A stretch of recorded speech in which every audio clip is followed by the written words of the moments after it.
So what we're going to do, since you guys were so cool, we're going to kind of turn this into a drinking game. So Digi has brought some booze with him. We're going to kind of pass some of it out as much as we can. Every time I say the word you have to drink. And I say a lot. Do you want to just like pass them around? But you can just, alcohol kills all the germs, so whoever has it, you just keep passing whoever has it. When I say you have to drink. This is your official invitation to Toastmasters. Oh.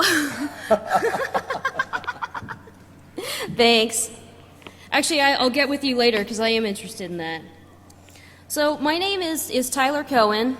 This presentation is Look What My Car Can Do. I want to give a special thanks to Ben, Joel, Mark, Rob, Peter, Zach, Matt, Kate, Maddie, and Charles. Now, some of these people know that they helped me. Some of these people do not. So you'd be kind of surprised at how many people I asked if I could rip apart their cars, and they said no. Like, it's for science, come on. So we had to come up with creative ways to get access to these cars. This car that I'm standing in front of is a Ford Fusion 2011, and in one of the photographs, there's a little hint from where that car came from. If any of you guys can see the hint, pick up on it and say where that car came from, Zach over here will buy you a beer. So just call it out when you see it, but it's in one of the photos. All right, so this is a disclaimer. Yes, I work for the Department of Defense. This presentation reflects my own views and not any of those of my employer.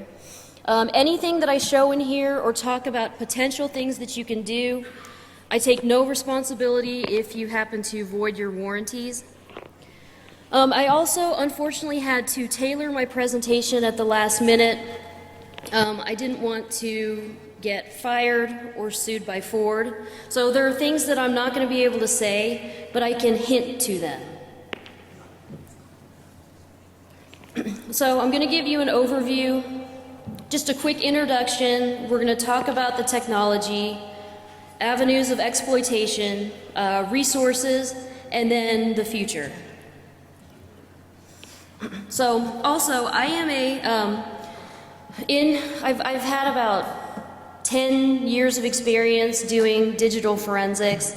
I've worked for the Department of Defense Cybercrime Center, IBM, NASA. Everyone's like, what, you did forensics for NASA? What, were you like going after people from Uranus or something? Sorry, I think that one's funny. It never gets old either.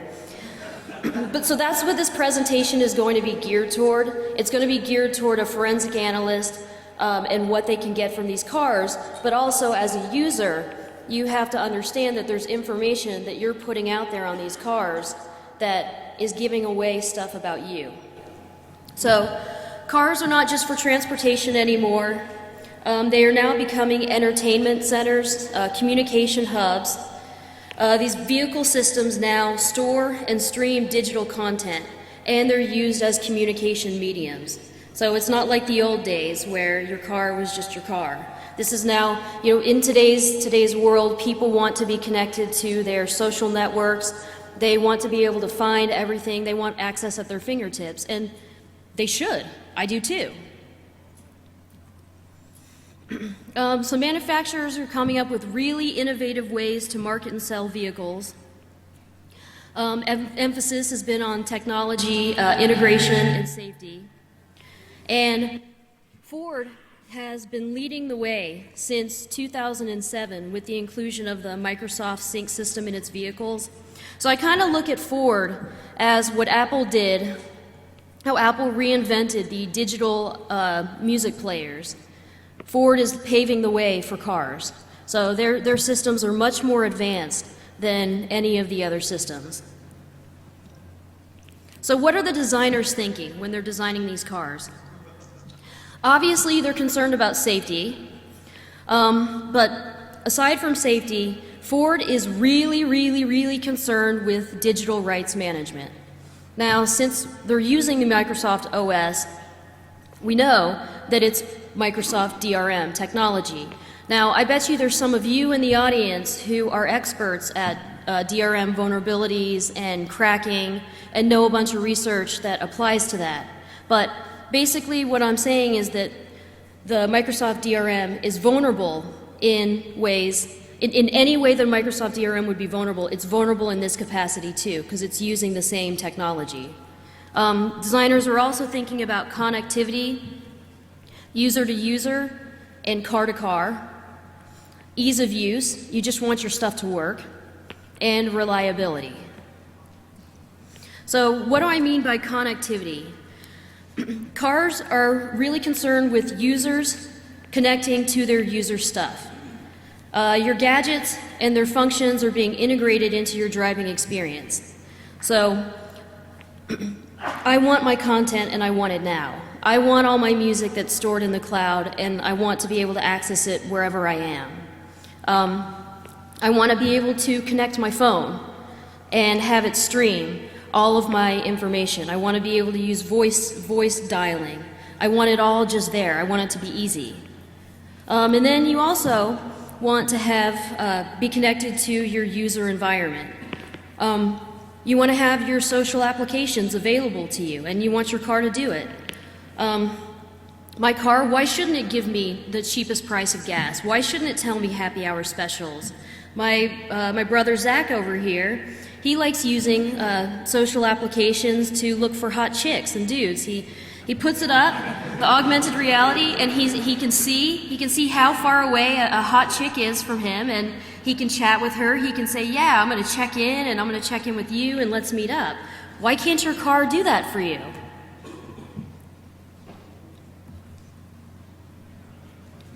Ease of use, your stuff should just work. I mean, most of us are pretty lazy. We just want our stuff to work. We buy it, we spend a lot of money.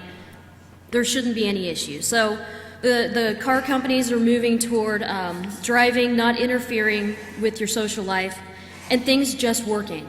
That means more automation, more integration, and more interoperability. That's a tough word. Well, what? Yeah, exactly. Exactly. So what does that mean for us? Well, the more automation, what does that? That means the more vulnerabilities and more vectors of attack. So these are things that I want us to just kind of be keeping in our minds. Reliability, again, things should just work. There have been some complaints with the Ford systems that I've been reading on the forums and then from people who actually have these cars. There's complaints that the car entertainment system reboots while driving, which is kind of a problem. Actually, not all of it, as you're going to see in a second, not all of it is. Changing songs shouldn't take 15 seconds, and stored data should be accurate. I know that you guys are all familiar with that story. I don't know if it's a true story or not, but woman was using her GPS data, and it essentially told her to drive off a cliff, so she did, and she died. I don't know if that's true or not, but basically you want your data to be accurate, so stuff like that doesn't happen. All right, so what are users thinking? They're thinking we want safety, again, ease of use, and connectivity. Something that they should be thinking about is confidentiality of their data. There's a lot of data that I'm going to show you is actually stored on these devices. They need to be thinking of, a friend could come into their car and get their data if they have devices set up for that. These devices have remote access now, they have wireless on them, there's Bluetooth. Or a forensic analyst, could come and get your data. So they really need to be cognizant of what's being put on there. So, if there's photographs or things on there that you don't want to be found, just don't put them on there. I mean, simple as that. What are hackers thinking? Well, what do hackers do? They make something do what it's not meant to do. So some things that have actually happened, some things that are going to be happening probably in the future. Controlling the car remotely. So using the wireless, the communication system is connected, and that's been proven, I believe, at this conference, and then there was a study, a school study where they dealt with the tire pressure. It's been proven that these communication systems are connected to the car's onboard computer. So it is very possible to get a piece of malware, get it in through the communication system on the car, and then control the car. You can stop it, start it, really whatever you want to do. So hackers and hackers, good hackers, black, white hackers, they're both thinking about protecting or stealing personal data. So again, there's a lot of data that you have on this device. You really have to think of these devices like a computer. Anything you wouldn't want to put on your computer, you don't want to put on your car. Side channel comms. These cars can be used as communication devices when speaking to other cars. And I'm going to show you at the end of this presentation the IntelliDrive, which is coming out in about 5 years. And cars are broadcasting Wi-Fi coordinates, and essentially you can use this for communication. You can use the Bluetooth for communication, you can use the wireless for communication, and you can do these in such a way that your traffic is not necessarily going to be intercepted. And I'll let you guys kind of ponder that one. Use these cars as peer-to-peer devices. Share your music, share your content. Surveillance. I can get something in the car so that I can monitor the car. I can see where it's been.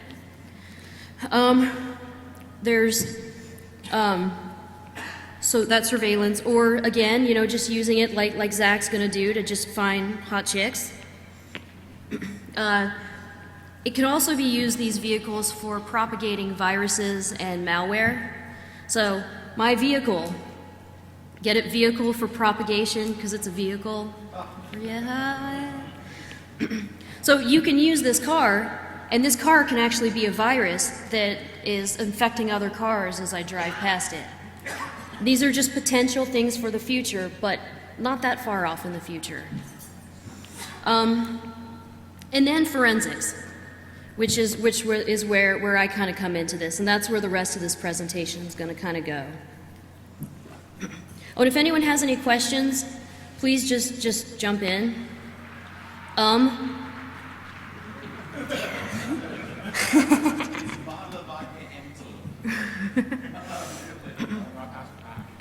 So what is stored? What are stored on these devices?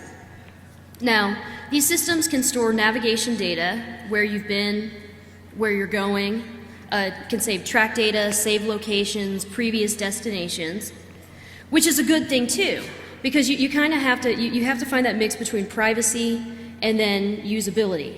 I personally like it saving my data, because then that way I don't have to type it in, because I never remember addresses and it's just already there. Phone-related information, when you pair your phone up, it's going to save the Bluetooth MAC ID, pretty much most of the information on the phone. Your contacts, call logs, SMS messages, call history, saved numbers, that's going to be maintained. So, hint, if you rent a car from like Enterprise, Hertz, or whatever, and you pair up your phone, just make sure you delete the profile. It's not going to be completely gone, but at least it'll make it a lot harder for someone to get your data. Music files, image files. The Ford Sync Generation 1, you can put 32 files, 32 photos on the car. User voice profiles. Information about the car. Potentially, this is a kind of now, kind of in the future, stats on how am I driving, do I speed, all that kind of good stuff. Previously connected USB devices, wireless access points, where you've been with the wireless, and then in the future, like I said, the driving habits. And if anyone can think of more that I missed out, just let me know after, because there's a ton of data that's contained in those cars. Okay, so as a forensic examiner, you know, why would I care about photos or songs? Well, these photos, oh sorry, by the way, Zach, I rated your music collection. You don't mind that I borrowed your Ace of Base, do you? All right, so you think that that's just a MP3 file of Ace of Base? It's not. It's tagged with Zach's ways to pick up hot chicks. Just a regular photograph. By the way, is that the cutest dog you've ever seen in the world? Yeah, he is. Like his little mohawk? Baby. So that's a stagged photo as well. So, or child porn images, malware, really anything that you want to hide in there, because if you upload any one of these files, whether it's stagged or you've manipulated it, as long as the header and footer are going to match, the car's gonna accept it in, so you can use it as storage. All right, so these are two pictures of vehicles. They're embedded, fully integrated systems with the vehicles. There's two different styles that I'm showing you right now in the first generation. The first is a Ford Fusion 2011 without the navigation system. So you can see it's just kind of got the little teeny faceplate on the radio. And then you've got the full navigation system. Now, the navigation system gives you the ability to store data. Without the navigation system, the only way you have the ability to store data is on the flash ROM chip in the sync module, which I'm going to get to a little bit later.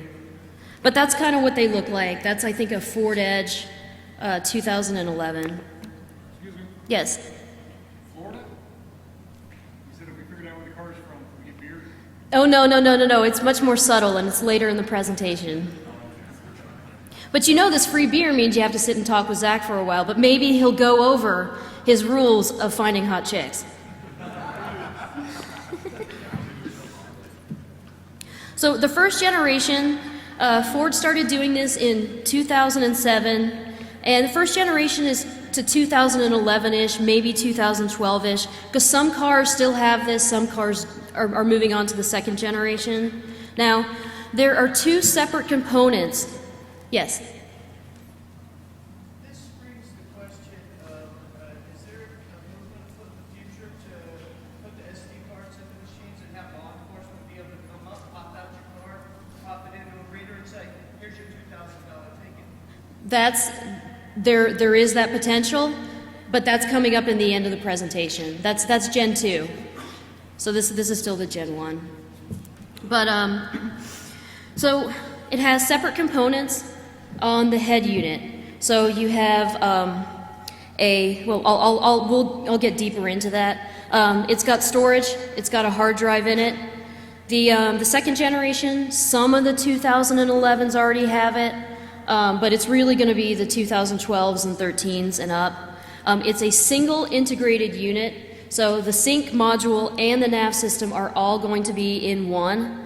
And the storage, some of them will still have hard drives, but they're moving away from hard drives as storage. They're going to have a SD card that has a software lock on it, and external USB storage and streaming for your data. So they're moving away from them having the integrated mass storage. Both of these generations are updatable through USB, which is going to be important later. All right, so the first generation, which is what you probably see on the road right now, the sync module, the operating system is Microsoft Automotive, and it's a Windows CE-based operating system. Data is stored in this module, this chip, which I'm going to show you a picture of later. You can get all the phone-related information, music indexes, user voice profiles, and then there's a couple of other little stuff that's going to be in there too that could be relevant or might not be relevant too, but it's stored in this NAND flash chip.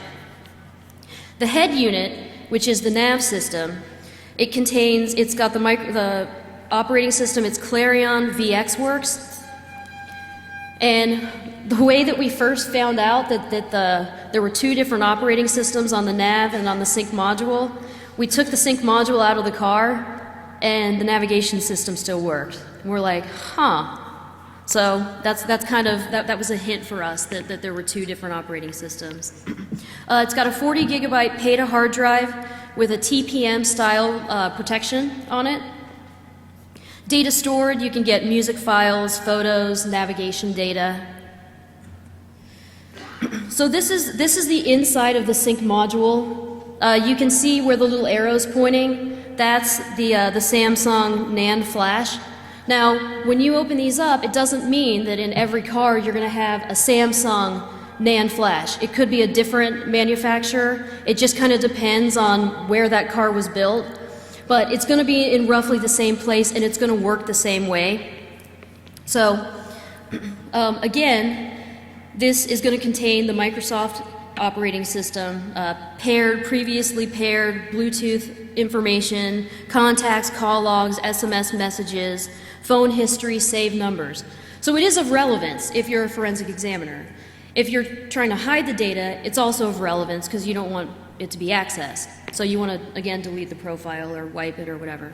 Now, I don't know how many of you guys have done a lot of work with doing forensics on NAND flash, but it's not fun.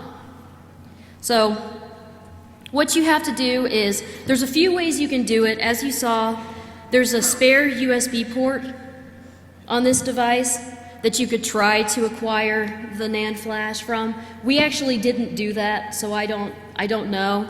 There's also the JTAG ports right over here, kind of at the bottom. You can see them.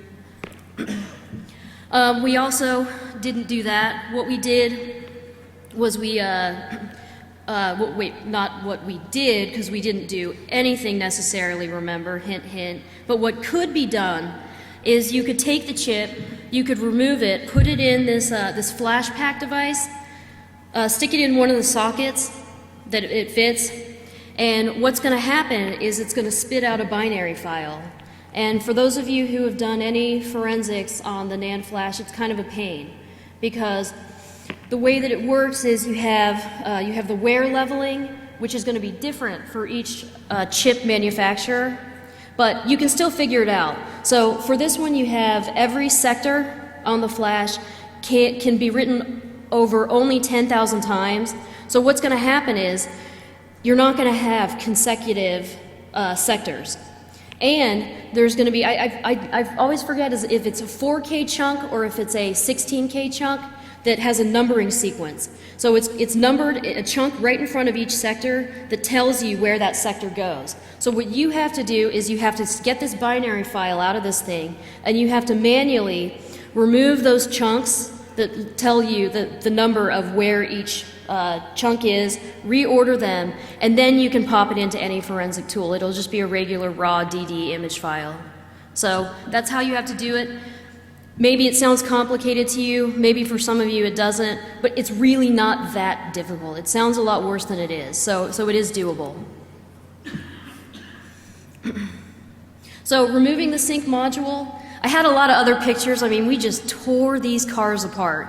And this one, actually, I got permission. My good friend Ben, who I wish he was here, when I asked him if I could tear apart his car, he not only said, yeah, of course, he said, I'll help you. So he did.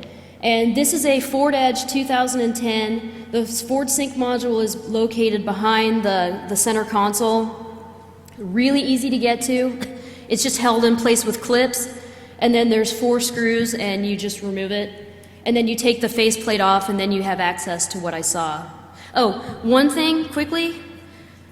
With this, when you pop out the chip to do the analysis on it, you're probably not going to get it back in. Just saying.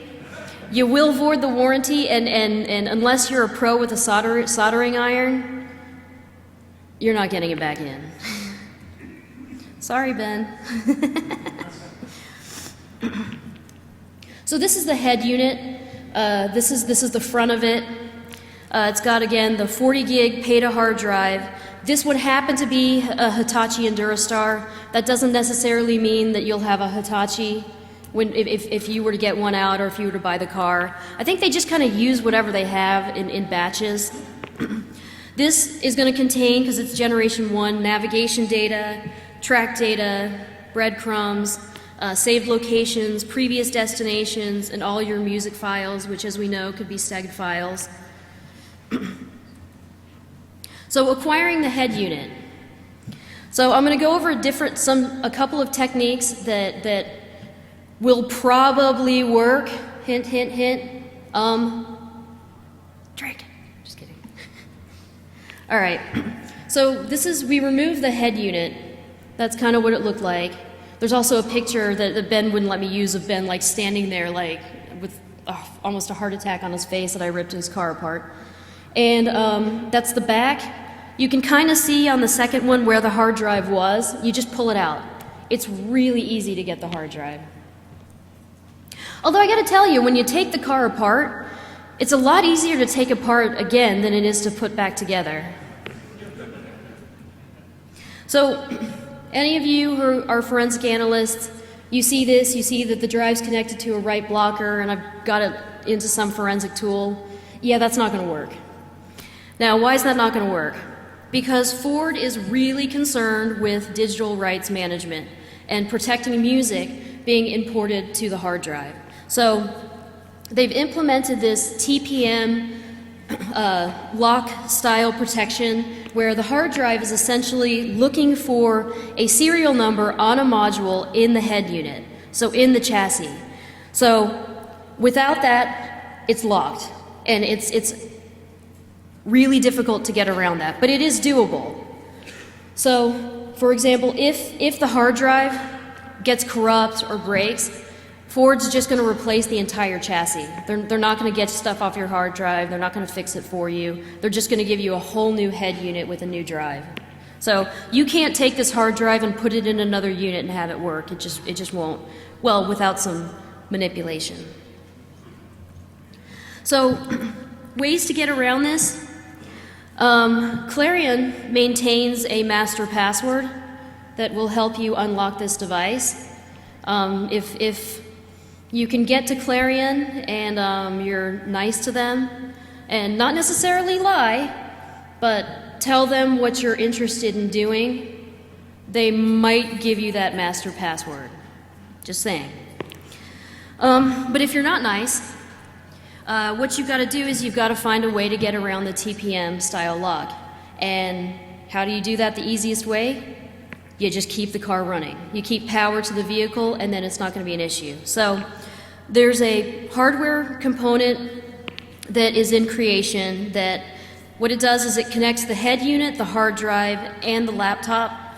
So you can actually image this device. So you can see in that map, it's a middleware component that keeps power to the car. So the car's still going. So you can just image it like you would normally image a drive. And that's probably the easiest way to do it. Now,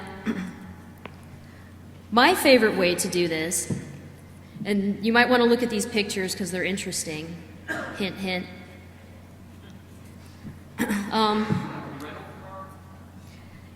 Maybe. Why do you say that? Yeah. And where's it from? Enterprise, yeah. You have no idea how hard it is to go to Enterprise and actually request a specific car. They don't do it. I mean, it took a lot of social engineering to just be nice and friendly and say, you know, I really am trying to buy this car, but I want to test it first, you know. And the woman was so nice. She kept the car for me, hid the key in the fridge so no one else would get that car, and it was nice. I appreciated that. I actually thanked her in the beginning. So this is a way that actually is probably might be your easiest bet. This is exploiting the update process. So you go to the Ford website, you update the latest file, and you put it on your USB stick, and then you stick it in the car, and you go through this update process that you can see that we're doing right here. And it's a cab file. Now, if you were able to get some code into this cab file and still make it readable as a cab file, you would be able to put software on the device that would allow you to exfil a drive through Bluetooth or through the wireless. So I don't want to call it malware because it's not necessarily malware, because the purpose of it is different. All right, it's malware, whatever. Whatever, you know what? Sorry, DoD, it's malware. You can exploit this update process, customize this cab file, put your malware on there that will then allow you to exploit the Bluetooth and use it to image your file. And that way you're getting around the TPM lock. Now this way is kind of cool too. There's a guy in Florida, kind of a bit of a hermit, ecoastal.com, and what he's done is he's created some hardware that you put on the back. It puts the system into a CAN diagnostic mode, and what he does is he flashes the radio with predefined options. So again, you could use this method. You could flash the radio with these predefined options, and some of those options you put on are again malware that allow you to access the car. And I'm saying this because this is what a forensic analyst would do, but keep in mind that these are also things that someone with not so good intentions could do as well. So they could put stuff so they could constantly get access to your car. Would it be possible to flash the BIOS on the hard drive itself to remove the check and serial number? I don't know, we haven't tried that. It could be something worth trying. So the second generation. So the second generation is going to be a little bit different. It's going to be a single integrated component. So the Microsoft Sync chip is going to be in the head unit. And they're getting away from the Clarion VxWorks, and the operating system for the nav unit and for the chip is going to be Microsoft Office, and again, Windows CE based. So again, exploits that were going to work against Windows CE might work against this as well. They're moving away from having a hard drive. They're moving toward having all of their storage be an external USB drive or an SD card. And the SD card has a software lock protection on it. I haven't been able to get one yet, but I'm going to get one and play around with that. How come no one's drinking? I just said come on. Damn it. So they're also, they have a full suite of wireless products. You can turn your car into a wireless hotspot. You can connect to any wireless network that you want. Again, that information is going to be stored in the chip. So that's information that you can get access to as well. Software locked. Yeah, drink. How come no one's a drink? Someone drink. Saw you drink, all right. All right, so this is the second generation 2012 Ford Explorer with the second generation system, and I thought that I was being a master social engineer here. I thought I was being so smart. So we dress up, we go to the Ford dealer, and I start asking him all kinds of questions, pretending like I'm going to buy the car, and ask if I can take pictures of stuff so that I could show you guys what's going to be there. And I should have known that the true social engineer masters are car salesmen, because if my husband hadn't been there with me, I would have walked out with that car and an $800 car payment because my car is still in a lease. Yeah, I hate, they're like, what can I do to get you in this car today? And I've got stars. I'm like, anything. Yeah, but that car is really nice, really nice. So again, this includes the SD card in the center console. You can see it. This is the Ford Explorer 2012, or is this the F-150? The Explorer, okay. It's got two USB ports. Oh, that's important to note too. The USB ports are not connected to the head unit, the hard drive. So you can stream stuff from it, but you can't use them as points of doing a forensic acquisition. And this is important to note too. The only way that you can get information onto the hard drive, the photos, currently is through the CD. But then again, using some of these methods that I spoke about are ways of cracking that so that you can get your music on there through Bluetooth, through wireless, if you put that piece of malware on there using those other methods. Logic would assume is this all still hooked into a CAN bus network? It is. Yeah, that's a shame. Yeah, it is. What was the question? Can you say that loud? Is it hooked into the core CAN bus network? It is. Ford has attempted to firewall it off, but and I'm saying Ford is really leading this. They've really thought of a lot of things, but GM hasn't, Dodge hasn't, and as pretty much everyone in this audience knows, you can find ways to get around a firewall, but at least they're making an effort. So you can see on this SD card case, this contains the maps. It says on there, this card is write protected. It can't be used in any other system. So that just kind of shows you also it's software protected. But then I had my boy, like, there is no information about this stuff on the internet. There just really isn't. So we had to do a lot of work. And Ford dealers know nothing about this because they ship out the systems to Clarion or to some other radio manufacturer, and they just bring them back. Like, no one fixes them. So I had to work my way through Ford dealer to a radio manufacturer to Clarion and to Ford finally, to the Ford engineer. So there wasn't a lot of information out there. So anyway, so this is the plastic case that comes with it. It's your maps.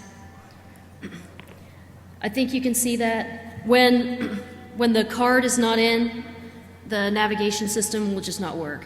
So you have no access to your nav data. And since this is an all-in-one component, you need that SD card in there. So I think one of these is SD card fault. You need to insert it, and then the other one says it's now enabled so it can work.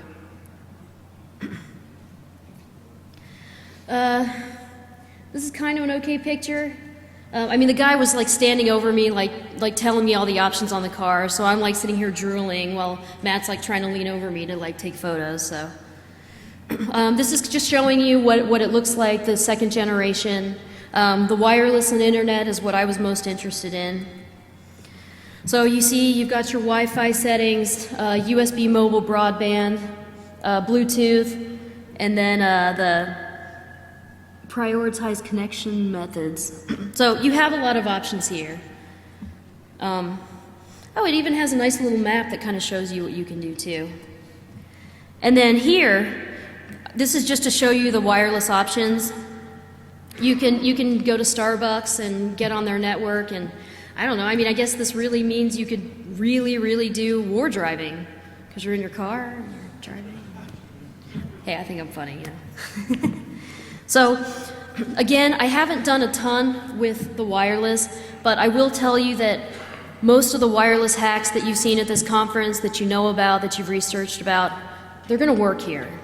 So, again, what my concern is I saw this CSI episode, which is the way they did it wasn't accurate, but what they said kind of was, that they had a hacker who wirelessly got into a car, and he was able to make the car drive to some location that a guy ended up getting murdered at, or something crazy like that. But there are ways to get in wirelessly to the car and eventually control the car, as these young gentlemen will probably be talking about later today at 3.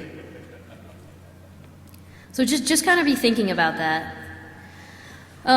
So what's the future? So future integration. One thing that I'm kind of interested in, and I'm sure is going to happen, is what I had told you, what I had mentioned before, using your car itself as a virus. Whether you send the virus out over wireless, Bluetooth, or this new IntelliDrive that I'm going to show you, or various other methods. I mean, it's kind of cool, but it's kind of scary too. I mean, you could set up some kind of hotspot and have someone drive by and their car just shuts down. And using the car as a communication channel. Say 10 minutes? Wow, all right. Say I had something that I had to talk to Matt about, and I didn't want for Zane to be able to read it. So I use my car and his car, and we communicate on a protocol that Zane might not be looking for. And obviously that's not something you'd really use it for. You broaden your mind, like think about it in you know, covert channels, ways that you need to hide your data. So I'm going to show you this video because it's damn cool. And this is showing you the future of this IntelliDrive. And while you're watching it, think about the possibilities and the potentials for this technology, using it as a communication device, surveillance, sending out viruses, or just saving lives, which is what it was meant to do. Back now at 7:45 with remarkable new technology designed to keep you safer behind the wheel. CNBC's Phil LeBeau is at RFK Stadium in Washington, D.C. with an exclusive first look at something that could prevent thousands of potentially deadly collisions. Good morning to you, Phil. Good morning, Meredith. Imagine your car could talk to any other car or truck on the road and warn you if you were about to crash into each other. It's called IntelliDrive, and it may sound like something out of the Jetsons, but it's closer than you think to becoming reality. It happens every 6 seconds in the U.S. Car crashes, head-on, side impact, or rear-end collisions. More than 5 million in 2009, killing almost 34,000 and injuring 2 million more. A group of major automakers, including Ford, GM, and Toyota, are developing a technology called IntelliDrive that will allow cars to communicate with each other and warn drivers when they're about to crash. We feel that the IntelliDrive program, fully implemented, can save up to 80% of traffic accidents for non-impaired drivers. Here's how it works. Using GPS transmitters and Wi-Fi, cars constantly send out signals with their location and speed. So a driver about to be broadsided at an intersection would be warned to hit the brakes and avoid a collision. We want it to be like a vigilant co-pilot that they have with them all the time. We tested the technology with engineers from Ford, first at a blind intersection.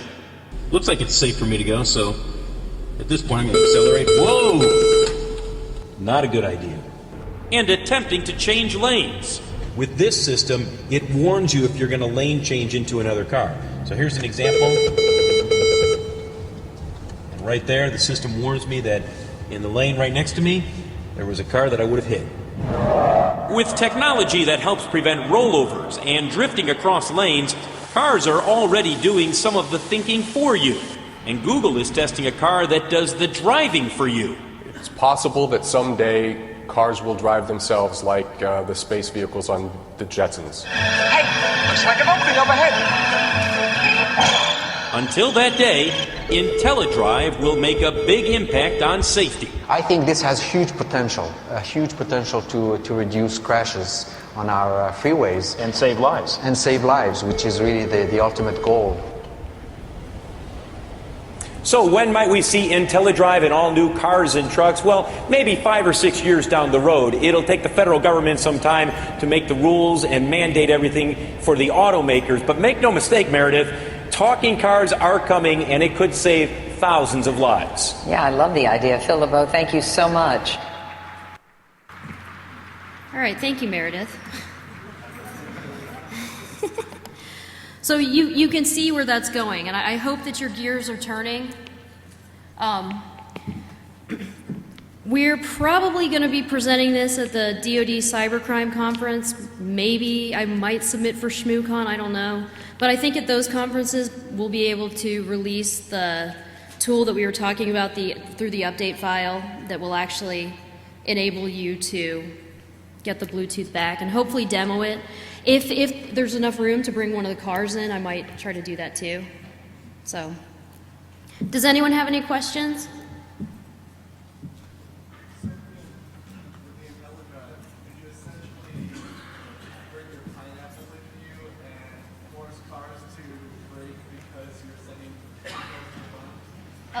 Yeah.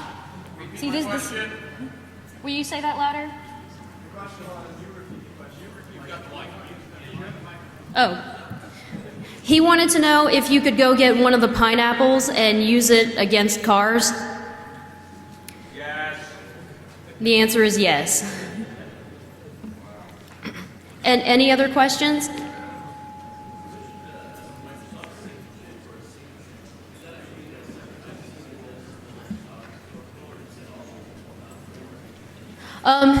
It's the operating system is on top of the chip.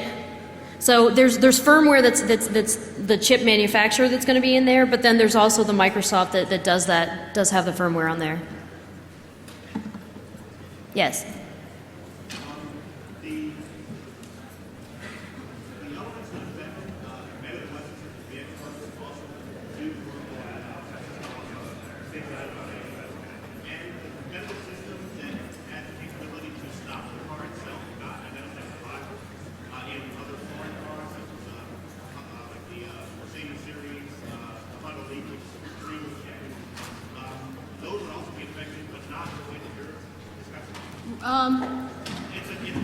Yeah, not in the exact way, but yes, every car is affected. Every car that has these systems is affected. Hey, before you guys leave, wait, stop. Which one of you guys was the one who picked out that was an Enterprise car and gets to have Zach buy you a drink? Who was that?